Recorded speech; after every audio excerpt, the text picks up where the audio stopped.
Hello everyone, and welcome back to Fire Emblem Heroes. So some of you have been wondering about my thoughts for the coming update next week. Well, since I have free time today, let's go over some now. So let's see, so the basic gist of this update is just that there's an update to the arena, which I'm kinda iffy about, but I'll go into detail about that in a second. New weapon skills, new options in Weapon Refinery, which I will also talk about in a second. Then there's minor improvement for future tap battles, which is whatever, tap battle, yeah. Improvements for rival domains, which could be kind of handy. And heroes who are defeated in battle will no longer lose SP and EXP they gain from that battle. Now that I actually like a lot, because if you're anything like me, sometimes in training map you get a little greedy, and then you accidentally your hero. Well, now instead of losing everything, at least you get to salvage the progress you've made so far. So I like this quality of life change, even though it's not very Fire Emblem. But it works. It works for me. I like that. That's fine. The SP and EXP gaining maps already been clear will no longer be reduced to half. That's also very, very nice. Now we're all talking about farming Grand Hero battles for hero merits. Well, now we can farm that for SP and EXP as well. And also another wonderful thing you could do is that you can now go and, instead of what you used to do, and save up those easy chain challenge maps that are level 35, and instead of finishing them all, you purposely leave it alive so you can get SP and EXP from them. Well, now you can do this. Now you can just finish the map, and you can just auto battle those maps all you want, and you can help build up your ally and summoner support alongside that as well. So that's a cool improvement I like.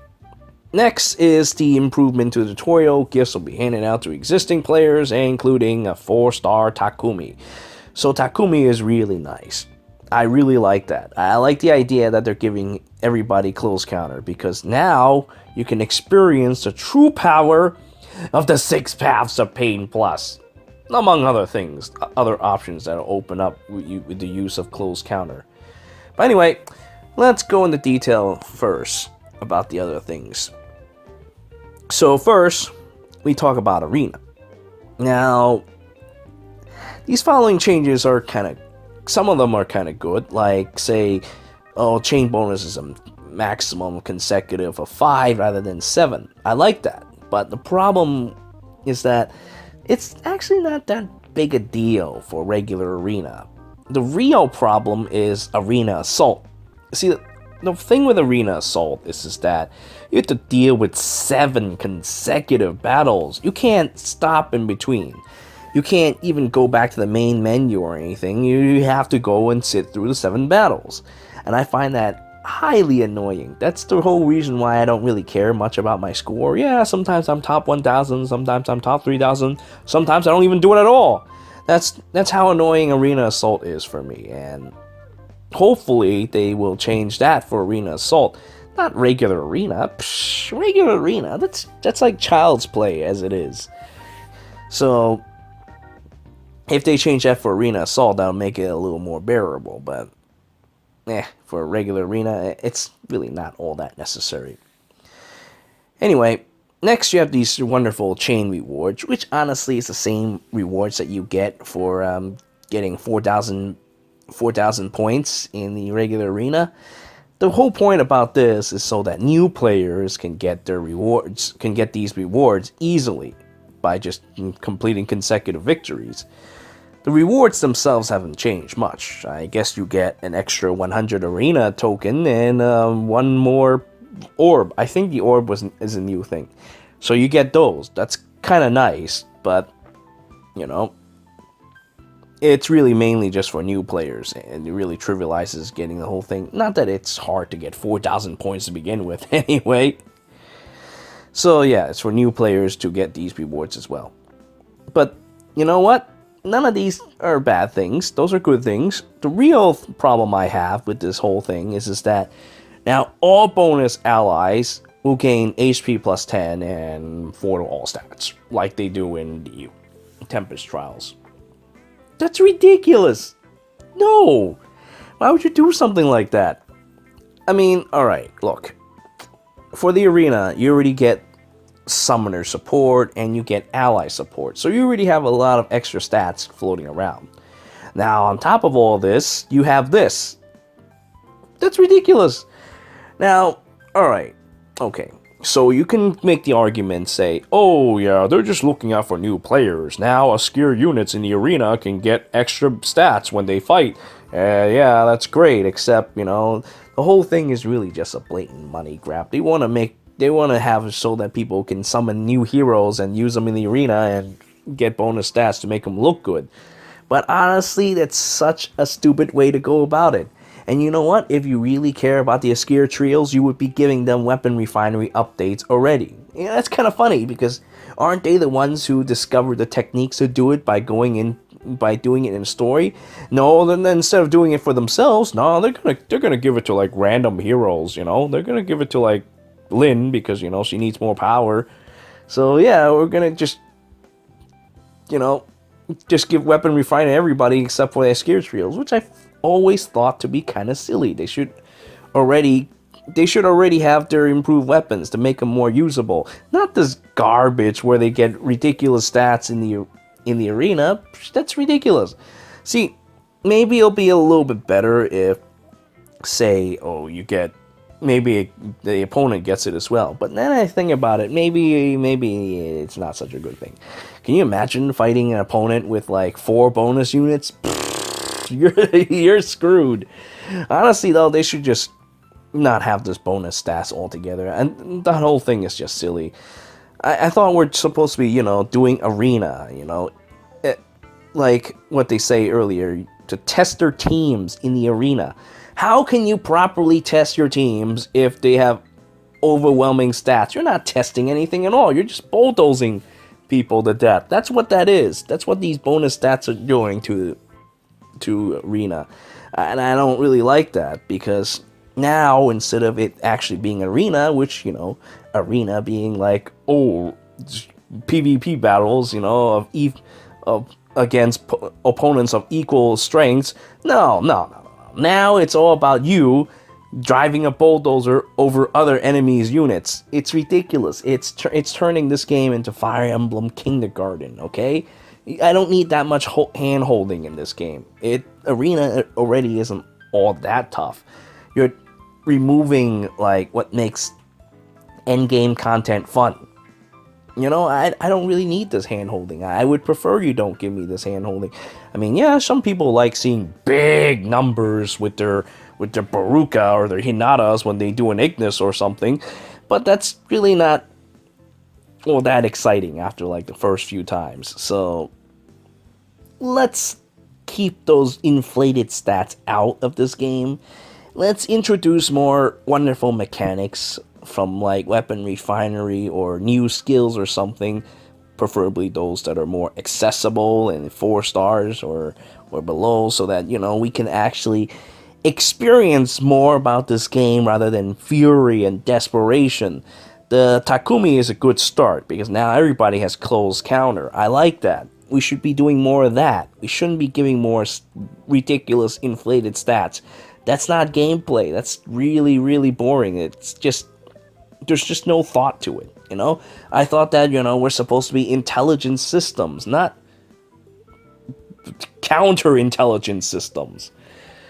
But anyway, rant aside, let us go and move on to the next topic. So here we are with weapon skills and Weapon Refinery. Looking at the Rhomphaia thing that CLAIR gets, I think that's how you pronounce it, right? Rhomphaia? Rhomphaia? I think it's Rhomphaia.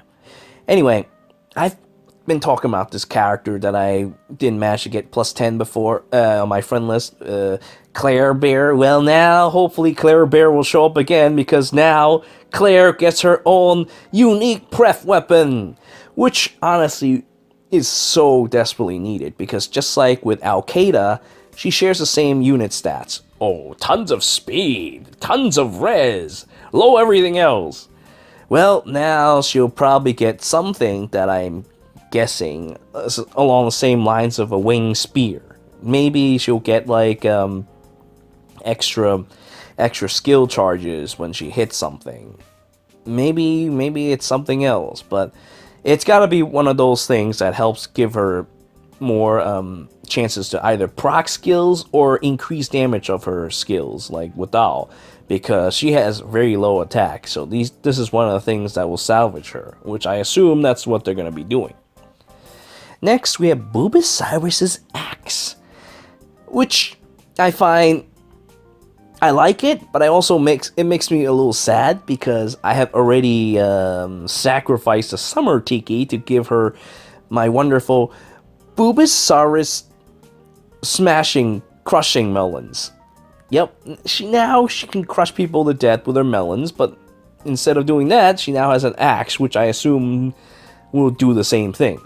See, what we've learned from this game and in Fire Emblem Warriors is that Bulbasaurus Rex uses her massive boobs to strike at people, causing massive splash damage and crush as many people as she can. So maybe it carries Savage Blow 3 on it, so that she can do even more splash damage, which would be kind of interesting. If she does that, then I can set up some disgusting builds with her, which I can't wait to see.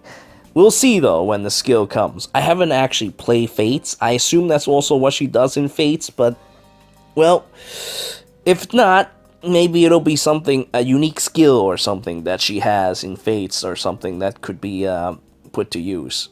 We'll see though when the time comes. Then finally we have Yato, which is something that people have been memeing for a while, besides Binding Blade. Well, now that has also shown up, I wonder what kind of update it'll be.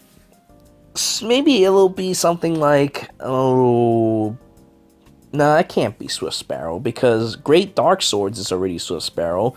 Maybe he'll still keep the +4 speed, but it could be a new effect altogether.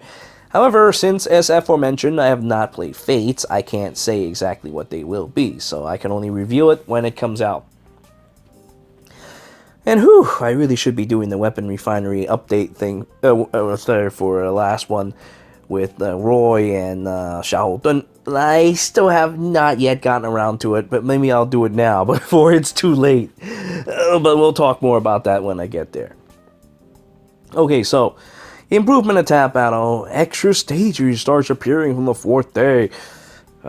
Great. That's the last thing I need. More stages for this stupid thing. Listen, dude, I don't mind if it's just like a side distraction on the side. I mean, yeah, I guess you get some rewards as well, but I really hate having to do this thing mandatory because I want to get the rewards. Look, I want to play this game for Fire Emblem, okay? I want to play Fire Emblem. I don't want to play Rhythm Heaven. Those are two different games. Why are you bringing Rhythm Heaven to this game? I don't care for it. I mean, it's also not because I'm horrible at it or anything. It's just that, I play this game for Fire Emblem. So, yeah, you could give me all the hero merit as you want from doing this, but that's not going to make me want to do it more. And besides, there's like a million other ways to get hero merit, so whatever, dude. Unfortunately, because they want to push this thing hard, I have no choice but to do the minimal to get all the rewards as I can for this mode. But honestly, they should just let it be a one-time thing instead of forcing us to keep doing it over and over again. Look, I finished all the stages already. Can we just end it with that? Why do we have to do dailies for 9 days? It's so dumb. Okay, ranting aside, let's move on to rival domains. So, rival domains now receive no longer attack immediately after warping. That's a huge one. Although it might not be all that necessary for me, since my 6 Paths of Pain Plus will kill them regardless of whether they attack immediately or not. I can imagine this helping a lot of people out, because honestly, let's be honest with ourselves here, that's very annoying. The enemy basically gets like map-wide advantage because they can just warp in, attack, and you have to destroy the enemy camp quickly. Otherwise, well, the new units are going to remove the ones that you have, and you're going to have to make yet another long trek.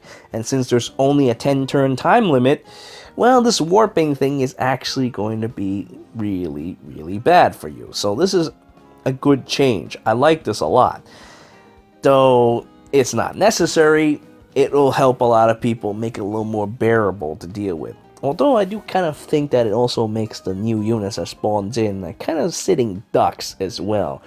In which case, they would have to rely completely on their enemy phase, and well, if you use my Dark Overlord Elise, which shuts down enemy phase altogether with Candlelight, let's just say, yeah, you can truly trivialize Grand Conquest and Rival Domains by doing that. Though, I'm kind of in a mix with this. For me, it'll make it really easy for me. Though, I guess it doesn't really matter because, you know, it's the same thing regardless of it is or not. But for other people, it will really, really help them out. It'll make it a lot more enjoyable. So I have no complaints about the improvement for Rival Domains. Okay, well then now it includes 40 characters, which would be nice because then you won't be seeing a dancer twice. Maybe they see what happens when I fight in battles is that usually there's one dancer in a team, so or at least one. So when I start wiping enemies out and there's only 20, well, the new dancer gets refreshed really quickly. Maybe now the new enemy dancers will take a little while to refresh. Okay. Or maybe they'll just have multiple different dancers. Oh my god, that would be so annoying. Okay, so next is that final thing, is the tutorial and playability improvement. So, as I mentioned before, this wonderful gift of getting close counter opens up a lot of options for both new and old players. So now, both players can now experience the true wonders of the 6 Paths of Pain Plus. Perhaps you summon a Jenny in a recent legendary banner, which I did. And well, now you can experience the full power of her Savage Vantage build, which I have. And you can wipe out entire maps altogether with just this one stupid sheep creature. Well, now you can do that. Now you can do that because close counter is available for everyone. That's what I like. That's what I want to see. More, I mean, yeah, okay, you have to get them spend 20k feathers to get them to 5 stars. But you know what? You don't have to summon for him. That's a huge plus. I like that. They should do that more often.